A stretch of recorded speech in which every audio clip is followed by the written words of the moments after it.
think of a memory, a real one, an argument maybe, a moment where you were sure of what happened, until someone you trusted looked you in the eye and calmly told you it happened differently. And a small, quiet crack opened in your certainty. Hold on to that feeling. Because that crack, that tiny hesitation where you stop trusting yourself before is the most valuable piece of real estate on earth. And there are people, systems, and entire industries that have learned how to live there.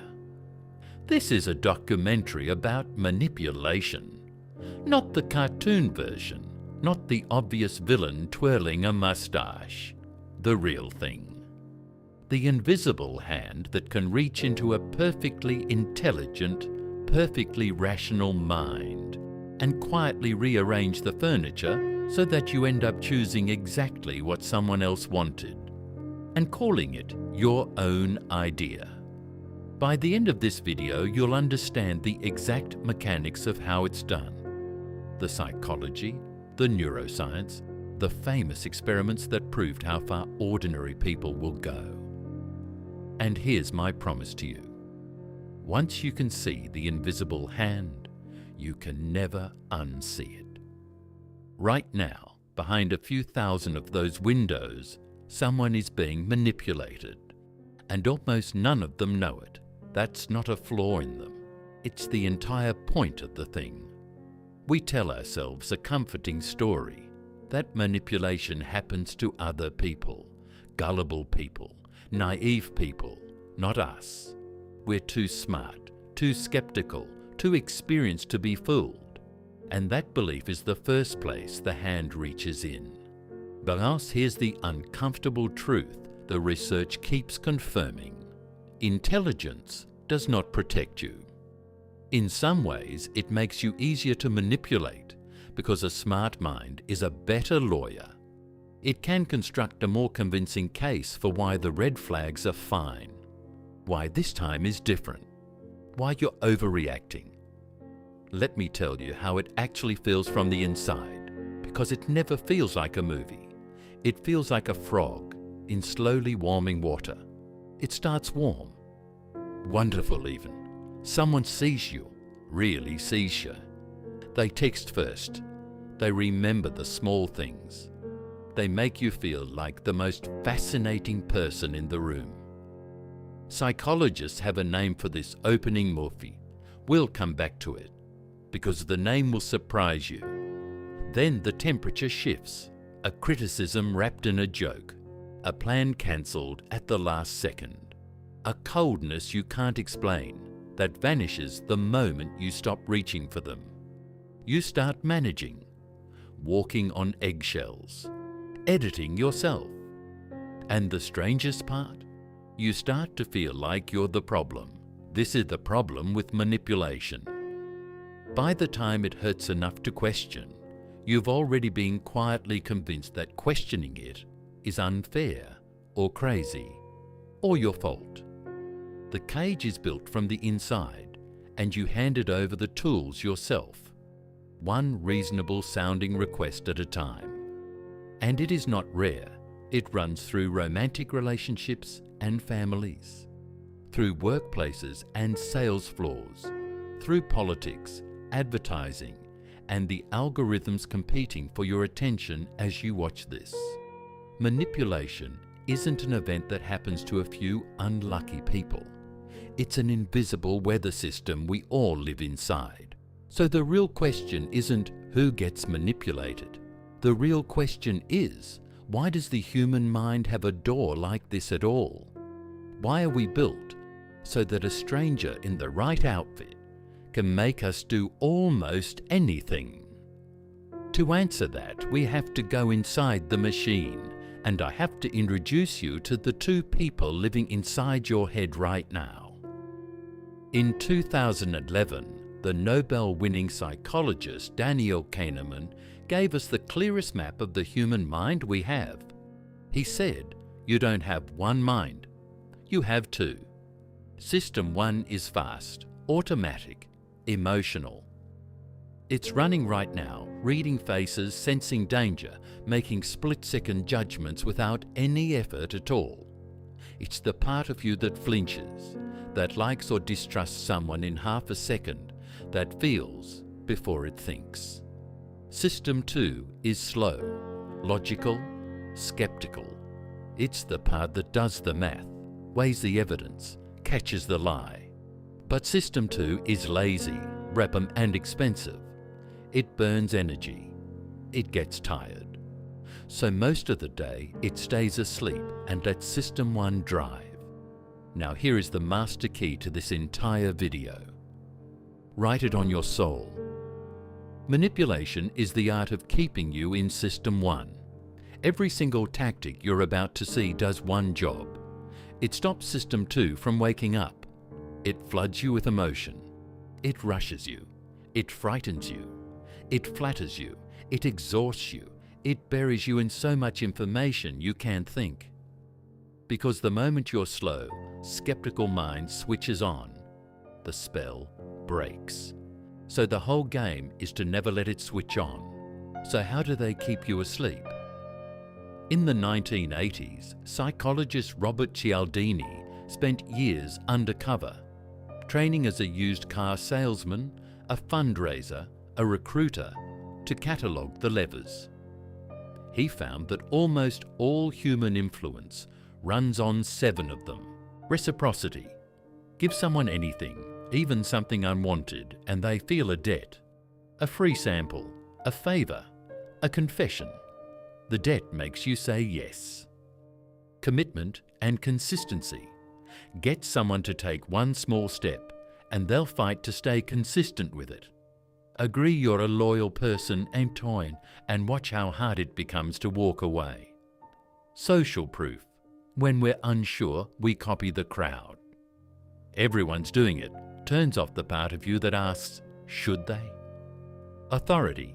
A title, a uniform, a confident voice, and we obey. Hold that thought, because we're about to prove just how far this one goes. Liking. We say yes to people who are attractive, familiar, and who seem like us. Scarcity. Only 2 left. Ends tonight. Because we fear loss more than we love gain. And the most powerful of all, the one that Cialdini added decades later, unity. When someone makes you feel like family, like we, like us against them, your defenses don't just lower, they flip into loyalty. 7 keys. They sound harmless, and most of the time they are. They're the social glue that lets humans cooperate at all. But in the wrong hands, they're a set of master keys to your behaviour. And the experiments that prove it are genuinely disturbing. 1951. Psychologist Solomon Asch sits a man in a room with 7 strangers. He shows them simple cards.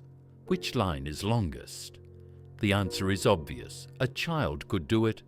But the 7 strangers are actors, and one by one, they all confidently give the same wrong answer. The real subject hesitates. He can see the truth with his own eyes.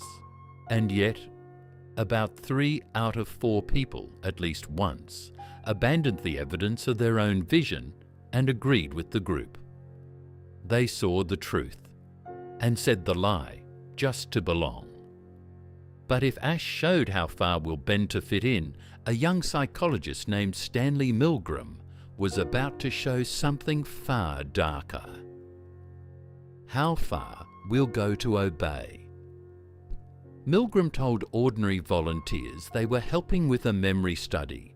Their job, flip a switch to shock a man in the next room every time he got an answer wrong, and increase the voltage each time. The shocks were fake. The screaming was acting, but the volunteers didn't know that. As the voltage climbed, the man screamed, begged, then went horrifyingly silent.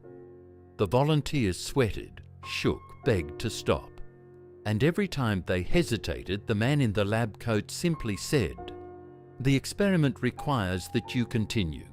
65% of them, ordinary, decent people went all the way to a switch marked 450 volts, a dose they believed could kill. For decades, this was told as proof that we're all monsters underneath. But here's the part that almost never gets told, and it changes everything. Milgram didn't run the experiment once. He ran it more than 20 different ways. And obedience wasn't fixed. It swung wildly, depending on the situation. Move the authority figure out of the room. Obedience collapsed, and in one version, when the man giving orders swapped his lab coat for ordinary clothes. When he stopped looking like authority, compliance dropped to around 20%. There it is, the lab coat I promised you. 65% versus 20%. The difference between a person becoming an instrument of harm and refusing came down in part to a costume. That's not a story about evil. It's a story about how exquisitely sensitive we are to the symbols of authority. Change the symbol and you change the person. But the deepest hook of all isn't authority. It's something that feels like love. To understand it, forget the lab and look at a slot machine. Why is a slot machine so much more addictive than a vending machine? A vending machine is reliable. Money in, snack out every time. Boring.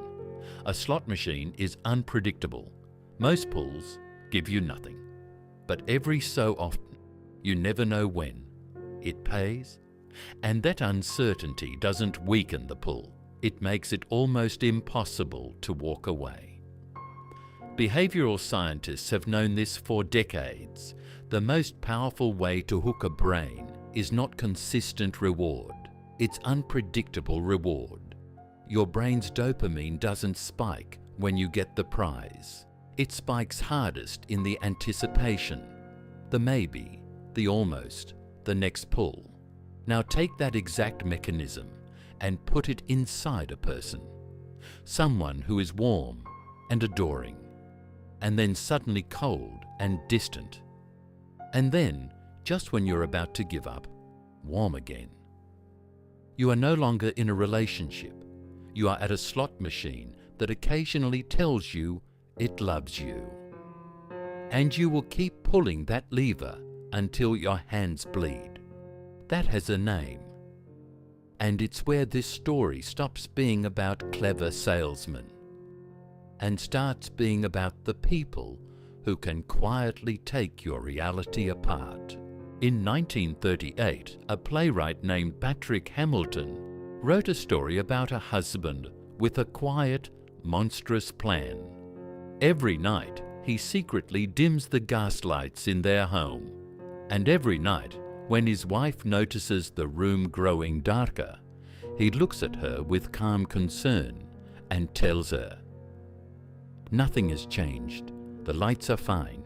She must be imagining it. She must be unwell. He isn't trying to hurt her body. He's doing something worse. He's stealing her ability to trust her own mind." We named it after that play, gaslighting. And it is so common, so recognizable, that in 2022 it became Merriam-Webster's Word of the Year. Searches for it jumped 1,700% in 12 months, because millions of people finally had a word for what had been done to them. Remember, at the very beginning, I promised you a single sentence that can make a sane person doubt their own mind. Here it is. It's not dramatic. It's almost gentle. It is simply, "That never happened. You're remembering it wrong." Said once, it's a disagreement. Said again and again and again, calmly, confidently, every time your memory contradicts theirs, it becomes a slow demolition of your grip on reality. Until one day you stop saying, "I know what I saw," and you start asking, "Am I crazy?" That question is the manipulator's finish line, because a person who no longer trusts their own mind will outsource it to them. And now I can finally tell you the name of that opening move, the one that felt like being truly seen. Psychologists call it love bombing, an overwhelming flood of affection, attention, and adoration, delivered fast and early. It feels like destiny, like finally being understood, but chemically, what's happening is a deliberate flood of dopamine and oxytocin, the bonding chemicals, that builds a powerful attachment before you've had time to actually evaluate the person. Love bombing isn't the opposite of the cruelty that follows. It's the setup for it. It's the first generous payout from the slot machine, the one that convinces you to keep playing long after the machine turns cold. And when you finally find the courage to confront a skilled manipulator, to say, "You hurt me," you'll meet the most disorienting tactic of all. Researcher Jennifer Fried gave it a name in 1997, DARVO. First they deny. "That never happened. You're overreacting." Then they attack. "How dare you accuse me? After everything I've done, you're the toxic one." And finally, the masterstroke. They reverse victim and offender. Suddenly, they are the wounded party. You are the abuser, and you find yourself astonishingly apologizing for having been hurt. And it works on bystanders too. Studies show that when people witness DARVO, they rate the real victim as less believable and the real offender as less responsible.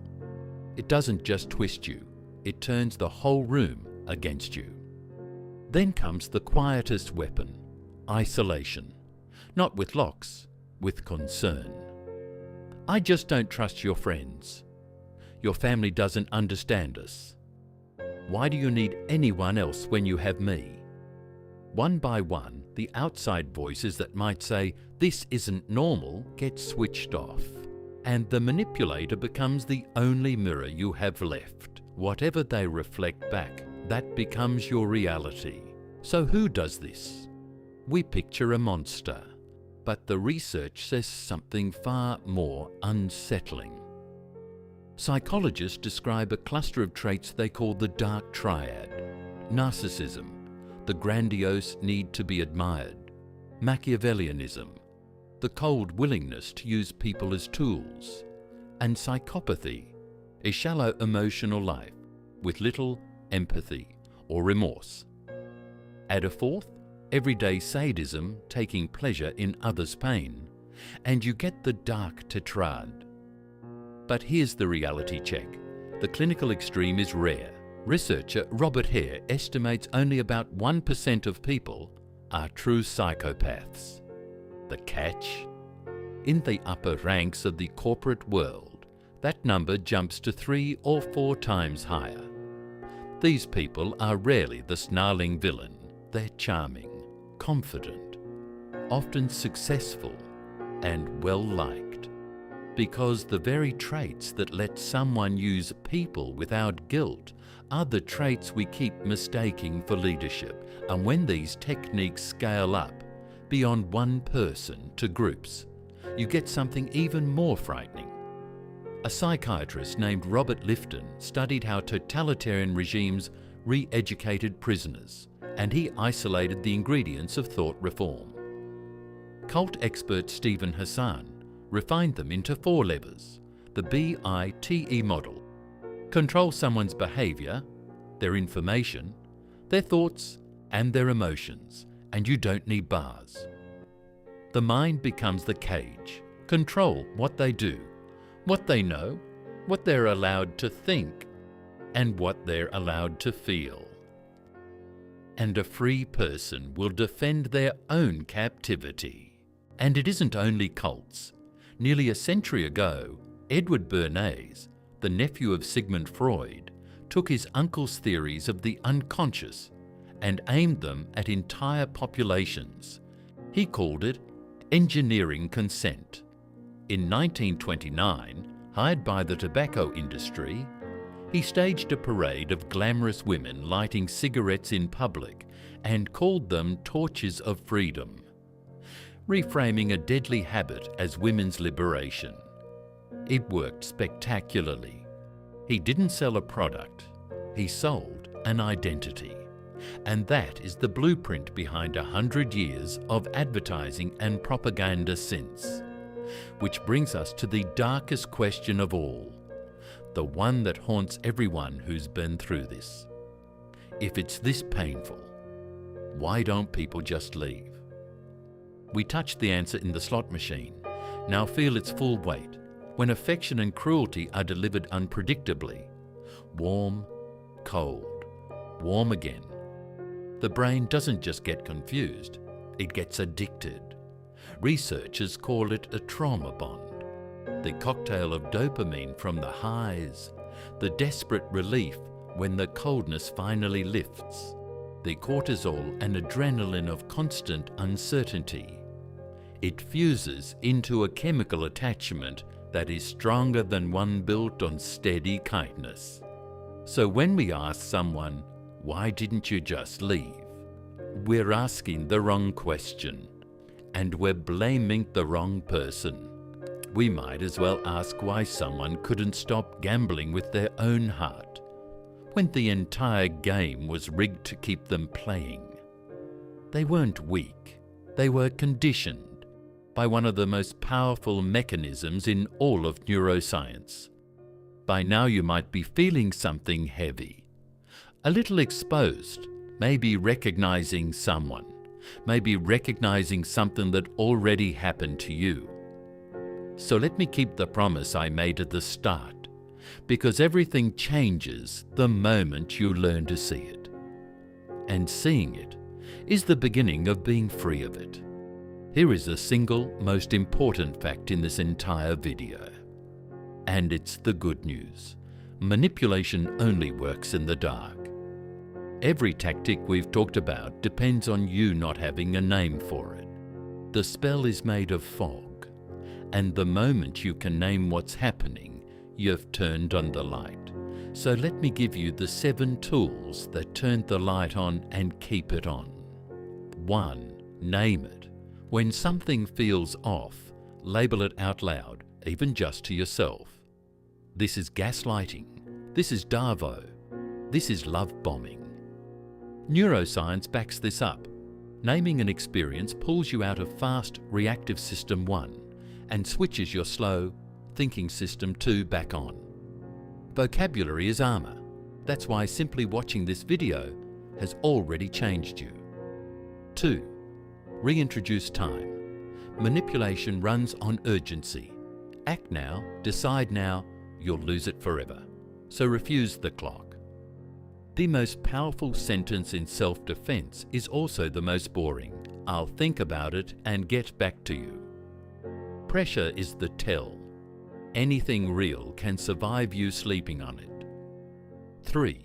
Keep a record. Because manipulation rewrites your memory, write things down. Keep the messages. Note what was said and when.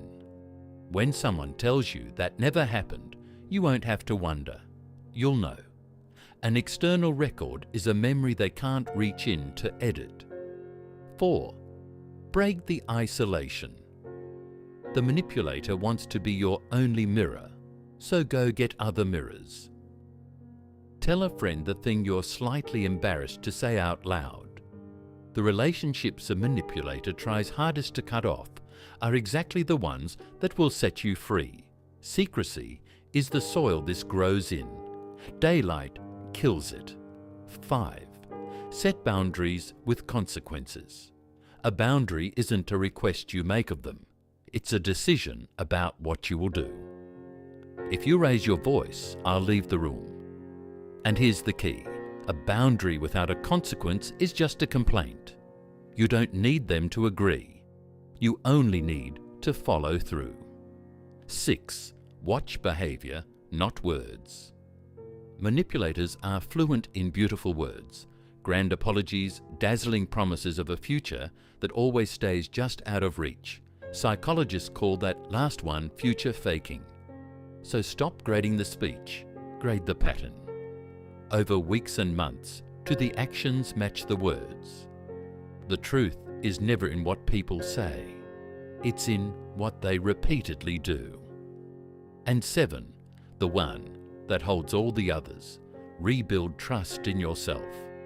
Strip everything else away, and the goal of every manipulator is identical: to make you stop trusting your own judgment so you'll borrow theirs. So the ultimate defense is to take it back. That quiet inner voice that said, something is wrong here. The one they trained you to ignore. It was right. Start listening to it again. When you trust yourself, there's no longer an open door for someone else to walk through. And one gentle, honest note. If you're using these tools against someone who feeds on your reaction, there's a known technique called grey rock, becoming calm, brief, and unrewarding. So there's no emotional payoff to chase. It can work, but if a situation ever feels unsafe, your priority is not winning the psychological game. It's getting out, with help, with people, with professionals who do this for a living. Defending your mind should never cost you your safety. Let's go back to that crack, that tiny hesitation at the start where you stopped trusting yourself. I told you it was the most valuable real estate on earth. Now you know why. And now you know who's been trying to move in. Here's what I want you to carry out of this. The goal was never to make you cynical. A life lived behind a wall, suspicious of every kind word, is its own kind of prison. And the manipulators would happily take that too, because a frightened, isolated person is easy to move. Trust is not the enemy here. Trust is one of the most beautiful things our species ever evolved. It's what lets us love, build, and belong. The enemy is unaware trust. Trust handed over automatically in System 1, without ever waking the part of you that's allowed to ask why. What you've gained today isn't a wall. It's a witness, a calm observer inside you that can watch the 7 levers being pulled and quietly say, I see what's happening here. Because the truth is, you will be influenced for the rest of your life. By people who love you and people who don't. By the brilliant and the broken. By everyone competing for the most valuable resource left in this century. Your attention, your belief, your yes. You can't opt out of that world. No one can. But there is one freedom that no one can sell you, and no one can take, the rarest freedom there is. It isn't the freedom from ever being influenced. It's the freedom of knowing the moment it's happening. The pause between the pull and the yes. That half second of light, that's where you live now. They can only move you in the dark, so keep the light on. You'll never see the world the same way again. And that was always the point. If this gave you even one word you didn't have before, subscribe. The next film goes deeper into the mind than this one did. And tell me in the comments, which of the 7 did you feel in your own life? I read them. Take care of your mind. It's the only one you get.